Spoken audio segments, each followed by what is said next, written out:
Sir, I don't know how many times I have to tell you, but you need to leave the premises. Now. The receptionist's voice was sharp, her manicured hand gesturing toward the glass doors with impatient finality. Her gaze swept over Darren Cole, her expression riddled with the silent judgments he'd encountered more times than he could count. Darren stood still, his fingers resting on the cool marble counter. His stance was relaxed, but there was a fire burning in his chest. "Ma'am," he said smoothly, his voice betraying no emotion. "I have an important meeting on the top floor." The receptionist let out an exaggerated sigh and crossed her arms. "Unless you have an appointment, I can't let you loiter in here. You'll have to wait outside." Darren's jaw tightened. "I do have an appointment." Her eyes narrowed. "With who?" A slow smirk formed on Darren's face. "The CEO." The receptionist let out a short, mocking laugh. "Right. And I suppose you're some big-time executive, huh?" Darren didn't respond. He simply watched her, letting her dig herself deeper into the hole. She looked him up and down, as if his tailored suit and quiet confidence were some kind of illusion. "Sir, I don't know what kind of scam you're trying to pull, but I'm going to have to ask you to leave." Before Darren could say another word, two uniformed security guards approached from the corner of the lobby. Their strides were purposeful, their expressions hard. "Is there a problem here?" one of them asked, already sizing Darren up. "Yes," the receptionist answered quickly. "This gentleman refuses to leave. He's claiming to have a meeting with the CEO." The guards exchanged glances.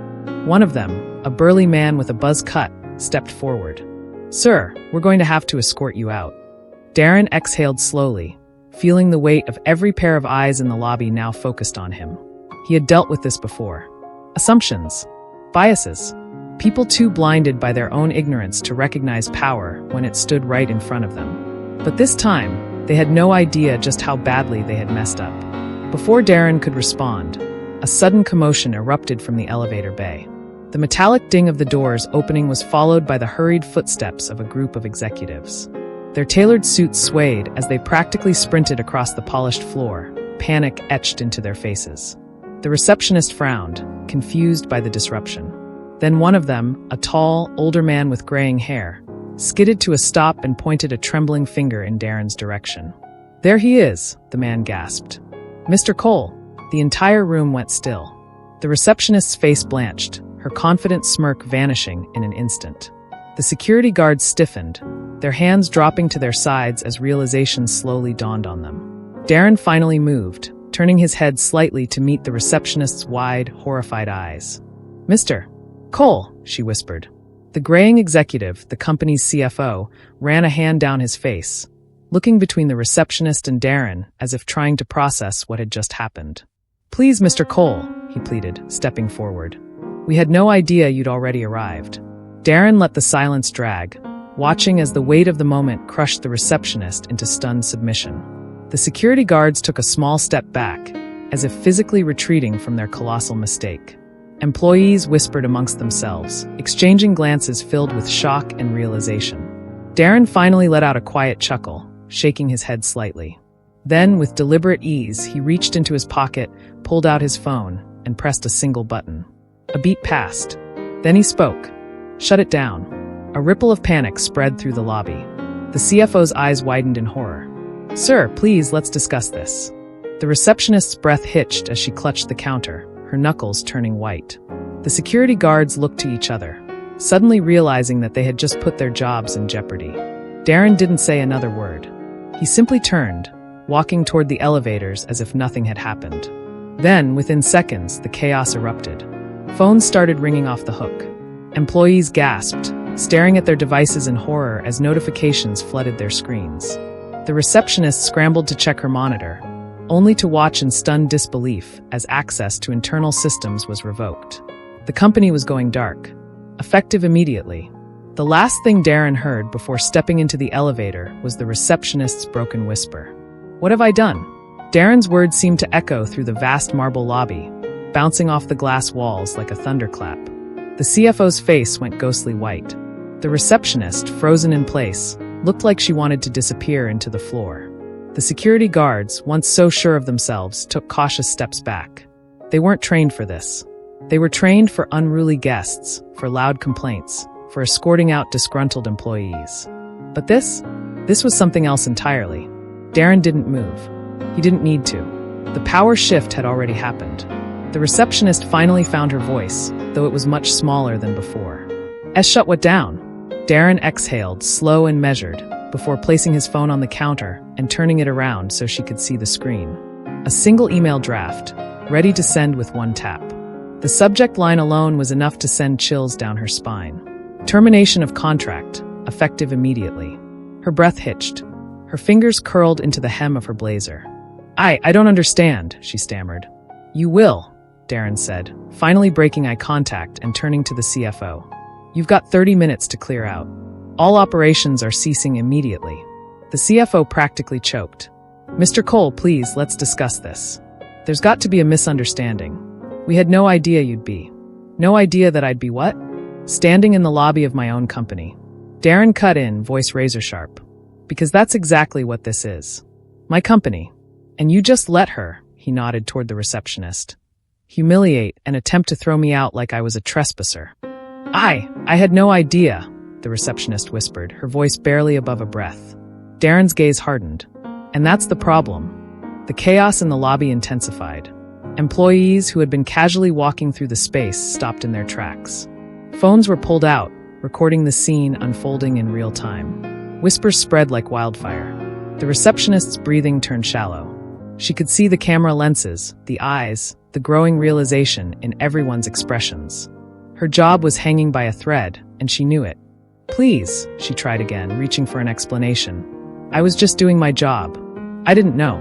You didn't bother to know, Darren cut in. You looked at me, made a judgment, and decided I didn't belong here. She swallowed hard. I was following procedure. Darren let out a humorless laugh. Then you'll love the procedure that follows this. The CFO interjected, desperate now. Mr. Cole, please reconsider. We can fix this. We can. You had your chance to fix things before this moment. Before it got to this.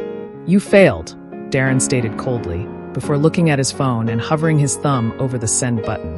The receptionist's knees nearly buckled. Wait, please. I can't lose this job I have. Darren looked at her, his gaze unreadable. What? A family to feed? Bills to pay? A future to protect? His voice was even. So do the people you've probably done this to before. The ones who didn't have the power to fight back. Tears welled in her eyes. I didn't mean. Doesn't matter what you meant. It matters what you did. Before she could plead further, a sudden commotion erupted from the other side of the lobby.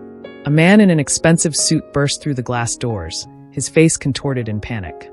The CEO, the soon-to-be former CEO, was here. He rushed toward Darren, dodging frozen employees, his hands outstretched in desperation. Darren, let's talk. Darren turned his gaze toward the man he had once trusted to run his company in his absence. You're too late, he said, and pressed send. A single second of silence hung in the air. Then, phones across the room began buzzing. Emails, notifications, emergency alerts. One by one, employees started reacting. Gasps, whispers, and then the real panic set in. The receptionist clutched her chest as she realized the full weight of what had just happened. The company she had been so proud to work for. It was shutting down, and she had played a direct role in its downfall. The receptionist's smirk faltered, her fingers hesitating over the keyboard. Darren could see the realization dawning in her eyes, but before she could open her mouth, a door burst open down the hallway. A tall, broad-shouldered man in a tailored navy suit stormed out, his expression shifting from annoyance to alarm the moment he saw Darren. The entire lobby seemed to freeze in that moment. Mr. Turner, the man stammered, his face paling as he rushed forward. Sir, I had no idea you were coming today. Darren arched an eyebrow, allowing the silence to stretch as he turned back to the receptionist. She looked like she wanted to disappear.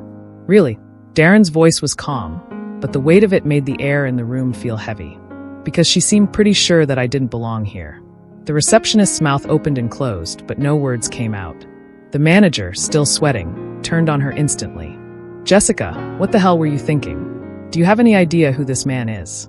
Jessica swallowed hard, her bravado from earlier completely gone. I thought. You thought. Darren cut in smoothly, stepping forward. And what exactly did you think, Jessica? That a black man in a suit couldn't possibly be important? That I was lost? Trespassing. She flinched, her face going red as whispers rippled through the lobby. Employees had stopped in their tracks, watching the scene unfold. Darren could feel their eyes on him, on her, on the manager who looked like he was ready to fire her on the spot. "Mr. Turner, please, let's step into my office," the manager begged, but Darren wasn't done yet. "Jessica," Darren continued, his voice sharper now, cutting through the air. "If you'd done your job, you would have recognized my name immediately. I built this company from the ground up. My name is on the contracts. My money keeps the lights on. And yet, when I walked in, you saw just another black man who needed to be put in his place." Jessica's breath hitched, and tears pooled in her eyes. "I didn't mean." "Oh, but you did," Darren cut in coldly. "You meant every word. You wanted to make me small, to remind me that people like you still think they have the power to decide who gets respect." Silence suffocated the room. The weight of Darren's words sank deep, leaving Jessica trembling. Darren finally turned to the manager. "Take me to my office. Now." The manager nodded frantically, motioning for Darren to follow. As they strode down the hallway, Darren could still feel the burning gazes behind him. He had shaken the very foundation of that lobby, and he wasn't done yet. Not by a long shot. Inside the corner office, floor-to-ceiling windows showcased the city skyline, but Darren barely glanced at them. He turned sharply to the manager. "What the hell is going on in my company?" Darren demanded, his voice laced with controlled fury. "How is it that I, the CEO, am disrespected in my own building?" The manager fumbled for words. "Mr. Turner, I assure you, this was an isolated incident. Jessica, she's new. She didn't know." "She didn't know?" Darren scoffed, stepping forward. "Or did she assume? Because let's be clear, I don't care if she's been here for 5 minutes or 5 years. She represents this company, and today, she represented it as a place where discrimination thrives." The manager paled further. "Sir, I'll take care of this. She'll be fired immediately." Darren let that sit in the air for a moment, then shook his head. "Firing her isn't enough. This isn't just about her. If she felt emboldened enough to treat me like that, how do you think she treats our clients? Our employees?" The manager swallowed hard. "What do you want to do, sir?" Darren's jaw tightened. "I want to send a message. I want every single person in this building to understand exactly who I am and what I stand for. Call an emergency company-wide meeting. Effective immediately." The manager's eyes widened. "A meeting? Right now?" Darren's gaze was steely. "Now."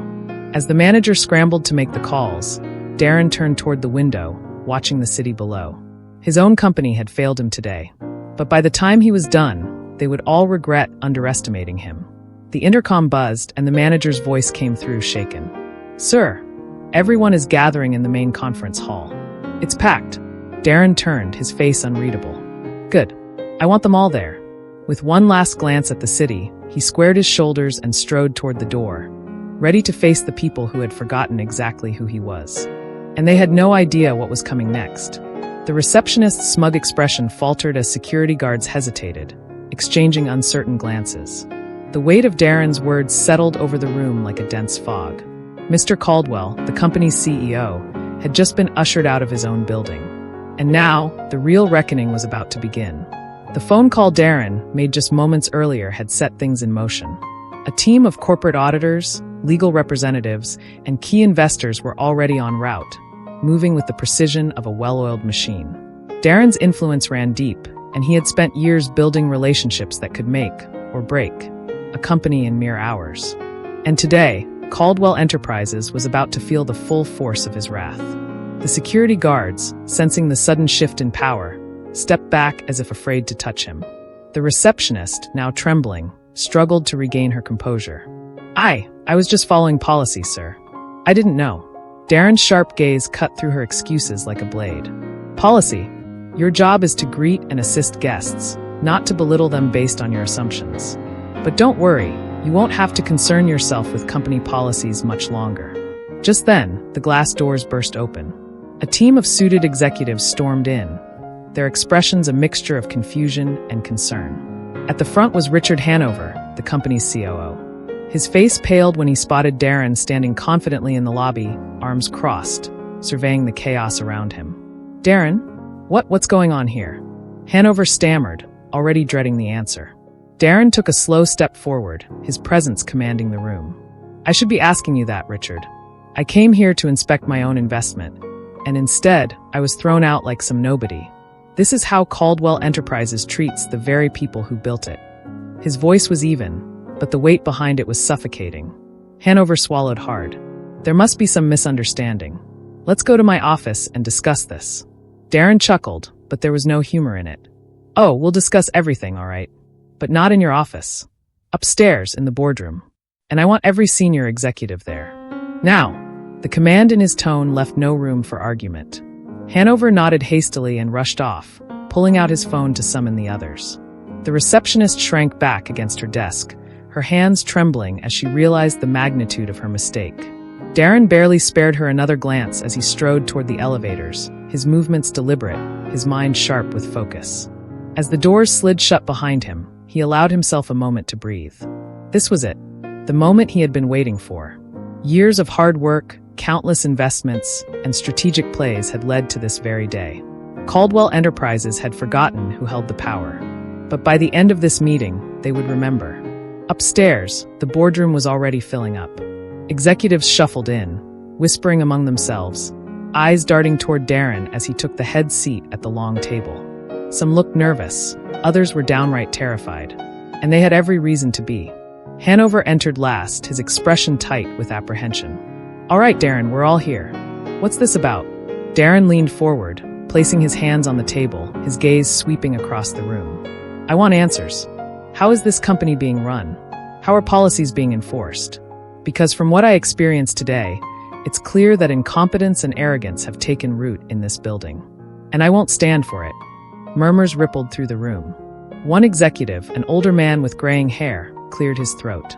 With all due respect, Mr. Caldwell, we had no idea you were visiting today. Had we known? Darren cut him off with a sharp look. That's exactly the problem. You should run this company like the CEO could walk in at any moment. But instead, it's being run like a second-rate establishment where people are judged based on appearances rather than merit. Do you think that's acceptable? Silence. No one dared to speak. Darren sat back, tapping his fingers on the polished surface of the table. Here's what's going to happen. A full audit will begin immediately. Every department, every financial report, every hiring practice will be scrutinized. And if I find any trace of discrimination, negligence, or corruption, he let the threat hang in the air before delivering the final blow. Then I will dismantle this company, piece by piece. A collective inhale swept through the room. Hanover's face was ashen. Darren, surely that's not necessary. We can fix this. Darren's eyes darkened. I will decide what's necessary. And trust me, Richard, you're already on thin ice. Just then, a knock sounded at the door. A young assistant rushed in, breathless. Sir, there's a group of reporters downstairs. They're asking about a major shakeup in the company. Someone leaked the news. The room erupted into hushed panic. Darren simply smiled. Good. Let them wait. By the time we're finished here, they'll have plenty to report. And with that, he turned his gaze back to the table, his next move already in motion. Darren's presence in the boardroom sent shockwaves through the entire executive team. The whispers grew louder, uncertainty turning into panic as they realized the gravity of their mistake. A few of the executives fidgeted in their seats, stealing nervous glances at each other, while others maintained a stoic expression, unwilling to concede their fear. The CEO, Richard, who had stormed into the room moments earlier, crossed his arms and glared at Darren, still refusing to acknowledge his mistake. All right, let's get to it. I assume there's a reason you're all looking like you've seen a ghost, Darren said, his voice steady and measured, but carrying an unmistakable weight. Richard cleared his throat and adjusted his tie, trying to maintain his composure.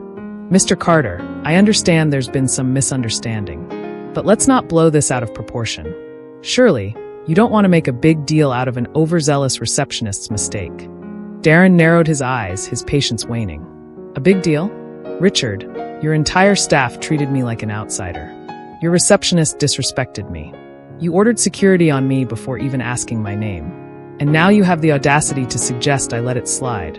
A cold silence hung over the room. A few of the executives visibly tensed. The legal counsel, an older woman with silver hair and a sharp gaze, shifted uncomfortably in her seat. She knew where this was heading, and the legal implications made her anxious. Richard scoffed, feigning indifference. Let's be reasonable, Darren. I mean, you're successful, you've made it. Are we really going to let a little reception area mishap derail this meeting? Darren exhaled, shaking his head. That's exactly the problem, Richard. You don't get it. This isn't about me. It's about how many others you've done this to.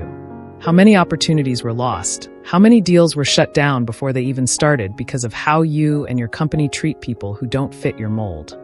One of the younger executives hesitantly spoke up, his voice shaky. Mr. Carter, what do you intend to do? Darren leaned forward, resting his elbows on the polished mahogany table. I'm shutting this company down. The boardroom erupted into chaos. Several executives shot out of their seats, voices overlapping as they shouted in disbelief. You can't do that. This is madness. We have contracts, legal bindings. Richard slammed his fist on the table. You think you can walk in here and just destroy everything we've built? We've been in business for decades. Darren remained composed, watching the panic unfold like a storm. Then, he pulled out a folder from his briefcase and slid it across the table toward Richard. That, he said, is my controlling interest in this company. I've been buying shares for months. As of this morning, I own 51%. I am now the majority shareholder. The silence was deafening. Richard's face turned ashen, his mouth opening and closing as if searching for words that refused to come. The legal counsel cautiously picked up the document, scanning the pages with wide eyes. It's legitimate, she muttered. Darren Carter now holds the controlling stake in the company. The reality of the situation sunk in, and the weight of Darren's words pressed on the room like an anvil. The executives exchanged uneasy glances. Some of them looked at Darren with newfound respect, while others were too stunned to react. Richard, still in disbelief, clenched his fists. You planned this. This wasn't some random visit. You came here knowing exactly what you were doing. Darren smirked. I did. And now, I have full control over this company's future. You can't just shut us down. We have employees. We have commitments. Another executive blurted out, desperation creeping into his voice. Darren's expression hardened. I'm not heartless. The people who actually do the work, the employees, will be taken care of. But this leadership team, the ones who foster a culture of exclusion, bias, and disrespect, you're done. Every last one of you. Richard shot up from his seat, his face red with anger. You're making a mistake, Darren. A big one. You don't understand what kind of enemies you're making. Darren stood up, buttoning his suit jacket. I understand perfectly. But you? You just learned what it feels like to be dismissed. And trust me, Richard, this is just the beginning. The boardroom doors swung open, and two individuals entered. Darren's legal team, carrying documents ready to enforce the change in leadership. And just like that, the reign of Richard and his old boys club had come to an end. But Darren wasn't done yet. As he walked toward the door, his phone buzzed. He glanced at the screen, and his smirk widened. Oh, this just got even more interesting, he murmured. The executives, still reeling from the shock, turned toward him in alarm. Richard, his voice raw with fury, barked. What now? Darren turned slowly, locking eyes with his former rival. Let's just say, you're about to see what real power looks like. Then, without another word, he strode out of the boardroom, leaving chaos in his wake. Darren took a deep breath, surveying the stunned faces in the boardroom. The weight of the moment settled in the air like a storm about to break. Across from him, James Patterson sat frozen, his face drained of all color, while the receptionist who had dismissed him earlier was trembling, her hands clutched together as if in silent prayer. The silence in the room was deafening. No one dared to speak. The truth had landed with the force of a thunderclap, and now, the reckoning was here. Darren turned his gaze toward the executive team.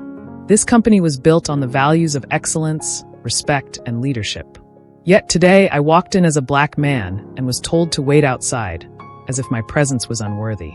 That alone speaks volumes about the culture that has been allowed to fester here. James swallowed hard, his lips parting as if to interject, but Darren cut him off with a raised hand. Save it. I'm not interested in your excuses. He turned toward his assistant, who was already on her tablet, executing the final steps of the corporate takeover. Is everything in place? He asked. She nodded. Yes, sir. The acquisition is finalized. Effective immediately, you are the sole owner of this corporation. Gasps rippled through the room. James's mouth hung open, disbelief washing over him. You can't do this. Darren smirked, leaning in slightly. I just did. He took another step forward, locking eyes with the board members. You all had a choice. You could have built a company that thrived on diversity and respect. Instead, you allowed prejudice to dictate your actions. And now, You're going to feel the consequences." A murmur of uncertainty spread through the group. Darren walked over to the receptionist, who had wronged him at the entrance. She shrank under his gaze. "You judged me without knowing who I was. Maybe now you'll think twice before dismissing someone based on their appearance. I hope you learn from this." He turned back toward James, whose desperation was now visible. "Please, Darren, we can fix this. Let's talk." Darren chuckled, shaking his head. "No, James. That ship has sailed." With a snap of his fingers, his assistant handed him a thick folder. He tossed it onto the table. "These are the termination papers for your entire executive team. Effective immediately. Security will escort you out." James shot up from his chair. "You can't just fire us all." Darren raised a brow. "I own this company. I can do whatever I see fit."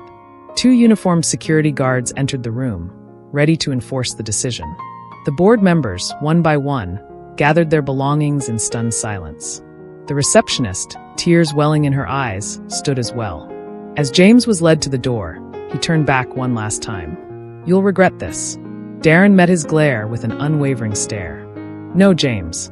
The only people with regrets today are the ones who underestimated me." With that, James was gone. Darren turned toward the remaining employees who had gathered outside the boardroom, watching everything unfold. To those of you who have been overlooked, disrespected, or undervalued, this is your moment. Change is here. This company will now operate with fairness, integrity, and equal opportunity for all. The employees erupted into applause, relief and hope washing over their faces. Darren nodded, feeling the weight of justice settling into place. As he stepped out of the building, the sun beamed down on him. He pulled out his phone and made a call. "It's done." On the other end, his friend chuckled. "Damn, that was cold. So what happens now?" Darren smirked, adjusting his cufflinks. "Now, I rebuild this company the right way. No more discrimination. No more ignorance." He took one last glance at the building before walking away, satisfaction in his every step. If you enjoyed this story and want to see more thrilling tales like this, make sure to hit that subscribe button. Don't forget to comment below with your thoughts.